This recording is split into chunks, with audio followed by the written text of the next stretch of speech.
know from proven experience that mentoring is a really powerful leadership development intervention that organisations can deploy with really good success.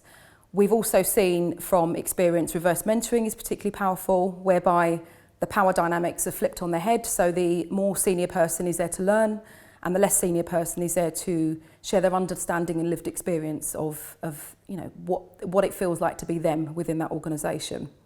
Reciprocal is taking it a step further. Reciprocal is about a powerful alliance for change.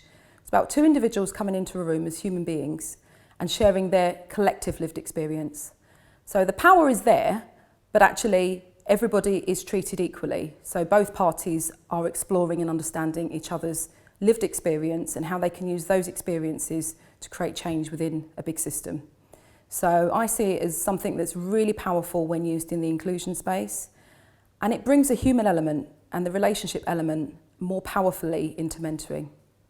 Every day people go to work, they experience oftentimes on a micro level or on a macro level discriminatory treatment, whether microaggressions, whether it's somebody telling a joke that they think is funny, it's somebody not listening to the voices of certain groups in the room, marginalising them. There are many ways in which discrimination gets played out on a day-to-day basis. I feel a little frustrated when other staff and senior leaders don't consider differences that any individual can bring. Everyone's different, they can have their own perspective and can bring really valuable contributions if they're allowed to be included. I think also, to be fair, senior managers and others don't always know that a difference needs to be taken into account. So I'm really keen to contribute when there's opportunities for open discussions which allow differences to be valued. When I'm listened to and my needs are met, I feel valued, respected, and I feel like I'm equal to everyone else at the organisation. But I'm not listened to, I feel worthless, pushed out, and I feel pressured into do things I don't want to do. As a business analyst, we produce various number of artifacts, documents or so. And it's natural for at times to be bounced back to say, okay, this doesn't meet a certain criteria, this doesn't meet a certain requirement or so. So that's fine, that's business as usual, and as business analysts we're expected to be in that field. However, there is a transition, there is a point where you feel that some of the contributions that you're making perhaps aren't valued as much, and you think, okay, somebody else in a similar position to me, on the same banding as well, and a business analyst as well, has projected the same information, perhaps half an hour earlier or half an hour later, and I think, okay, how come his views were readily accepted? So I used to work in an all-male team. It was all-male heterosexual team, and by and large, we always got on, had a good laugh as a team, worked well together, had a shared purpose, and it was a very successful team to be part of. And they used to organise to go out for drinks, and we'd go out for drinks, or we'd, go to the pub.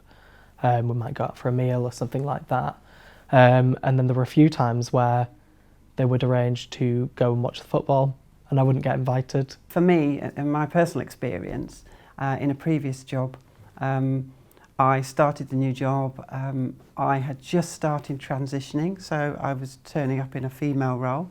But some members of staff raised questions around which toilet I was using, and they weren't particularly happy that I was using the women's toilets. It was done fairly discreetly behind my back, but I was kind of brought into it, and there was suggestion around me using the disabled toilet. I didn't feel comfortable, I'm not disabled, using the toilet. So, for me it was, well, I use the women's toilets. That's the toilets I use if I'm outside work. So what's the issue inside work? Then you start to see a pattern emerging, and you think, okay, if I say something, am I being seen as being obstructionist, or am I seeing as, okay, this guy's always a hot potato, try and don't place him in assignments or projects where there's we're challenging something huge, something which is has been demanded by the minister or so. So let him sit on projects where he makes a difference, but it's not a huge difference. And I questioned one of my colleagues and said, "Oh, why wasn't I invited?" I said, "I'm not particularly bothered about it, but I'm just curious why I didn't get the invite."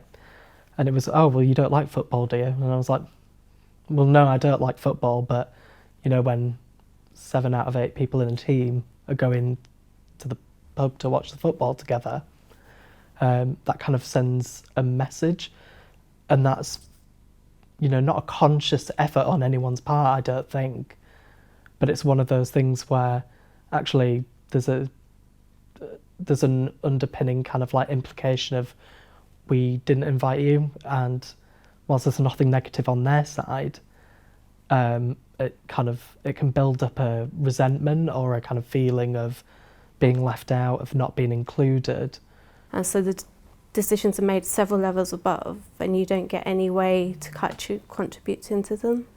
And I think what makes that situation worse is quite a lot of the senior leaders are from very similar backgrounds, so they end up with this groupthink mentality, and then even if one senior manager spots that actually, it's something that needs to be done differently or could be done differently if we just ask someone the right questions and stuff, that doesn't get heard, because the majority are going one direction, and so to stand out, it's a bit more difficult.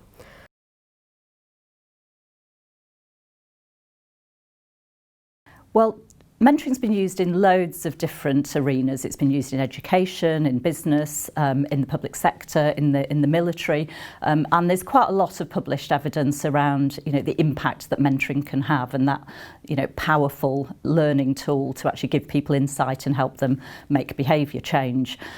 Around inclusion, there is actually quite a lot of experience, and there's literature certainly from Australia, the UK, USA and India around schemes where it has actually had a really positive impact in terms of creating a community and organisations that really accept and value the power of difference. And that's really what we're trying to do with this programme. So it does feel like a very appropriate tool. They're going to start doing things differently, and as they start doing things differently, different things will happen. They will learn from those things, and that will be shared amongst the reciprocal mentoring community, which actually is not an isolated community.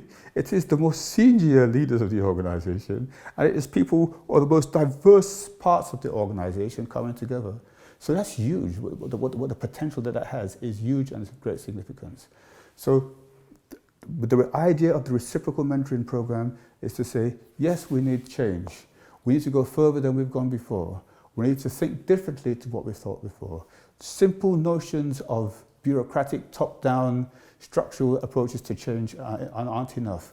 We need something that is dynamic, that is living, that is vital, that is human, that is relational, that does not make some people think you're the good guy and I'm the bad guy, but said this is our mutual endeavour to create an organisation that is fit to house the human spirit. I think sometimes as you rise through the levels in any organisation, you can forget what you started with, what your thought was on that first day, what you actually joined that organisation to do. So for me, it was a twofold thing. A, wanting to help, and also to just remind those people at the top, what is it that you joined to do? So whatever aspect of the NHS, policing, any other service, what is it you stepped into that organisation to do? And just perhaps be able to remind them of that. For people who are at whatever level, wherever you might be, you have a voice and you have an opinion, and that opinion can actually make a difference. You might have that golden nugget that makes somebody think a slightly different way that will achieve a better service. First of all, mentoring a chief exec, it's a very good thing that has happened to me. It's a kind of like an eye-opener. I was able to converse with them on another level, because looking at them at the hierarchy up there, I would have thought I don't have that opportunity or chance to meet with them or to kind of like talk to them face to face. But it's been a very kind of like calm situation that they know they're not they're not really what we think they are. They're very approachable, they listen, and they act on things you said. But because of our perspective, probably maybe as Black ethnic minority or junior staff, you think that your voice will not be heard, but it's not the case. I don't know if it was a bigger challenge for her or for me, because I would sort of assume my role as a chief executive and then check myself and try to step back. But we both encouraged each other to do the wrong thing most of the time. So it was a constant challenge, really. I had to try and think, hang on a minute, I'm the mentee, I'm learning from you. And sometimes I was encouraging her. So come on, you're the mentor. And the same was happening in reverse. It isn't easy. It's a really difficult thing to do, but it's so worth it. The dividends it pays, the benefits that flow from it are amazing. So it's difficult, but it's worth doing. But I'm enjoying just that challenging to thinking, I think, and time to stop and think of it, to talk about whatever the issues are, just from a different perspective, and not be the normal views that I'd sort of normally hear or go and look for. So I suppose that bit really, it's tricky to sort of pin it down, but you just come away going, wow, that was a really good conversation. It was just refreshing to have such a different conversation, I think. As I've gone through this process, what I've really learned is I am privileged, and it's now a question of how I use that privilege. I think I've been fortunate enough to be white and middle class, and that's given me certain opportunities in life that maybe others haven't, but with that comes a responsibility to make a difference and really use that. So I'm really determined now more than ever to make a difference. I've never thought I would be in any leadership or lead anything, but being in this program, it's opened my eyes to say, if I want to do something, I can lead on something. There is nothing to lose here. I think everything to gain. It's about learning from a different person's perspective, and it's an amazing opportunity. And I think my personal involvement is very early, but it's a real privilege to be in a position where someone comes into a space with you and you build that trusting relationship to have really open conversations, and the opportunities for growth and development for both of you are, I think, second to none. Can I just add as well, so for me, the other piece of learning as an OD practitioner is diversifying my thinking as a practitioner, and the impact that I can then have in my other work streams has been far greater when it comes to talent management, when it comes to staff engagement and the other things that we can influence. So as a practitioner, definitely something to get involved in. The ones right at the top actually want the change, but it's the middle layers that's blocking. So once we can get they listen to top-down approach. And then if we can sort of like get past that, then there'll be like room for all of us to sort of like progress. I mean, I've got people in my network who have got masters and they're on a band 4. Somebody once asked me, why do they have gay bars and why do they have gay pride? And I answered the question really simply. I said, well, have you ever sat in a pub and watched a brick come through a window? Or have you ever been sworn at or spat at in the streets? So which the answer is usually, well, no, of course they've not. And I said, well, that's why there's gay bars and that's why there's gay pride, because there has to be until everybody's accepted, because everybody isn't accepted and we know that. I guess the question you have to ask yourself is, if not you, then who? And if not now, then when? Gandhi once said, everybody wants the world to change, but nobody wants to step into being part of that change.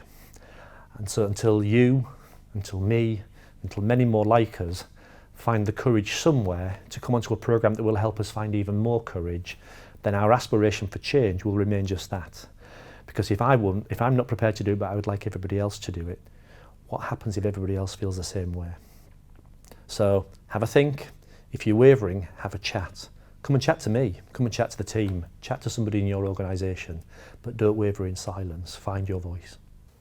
Sometimes we make assumptions on behalf of our leaders, and those assumptions are not necessarily, they're not even halfway near correct. So it's having those conversations with them that you realise that the things that you think they're aware of, sometimes they are not aware of. And it takes someone actually wanting to have the conversation to make them aware. And if you don't speak up, they will not be aware. It's as simple as that for me.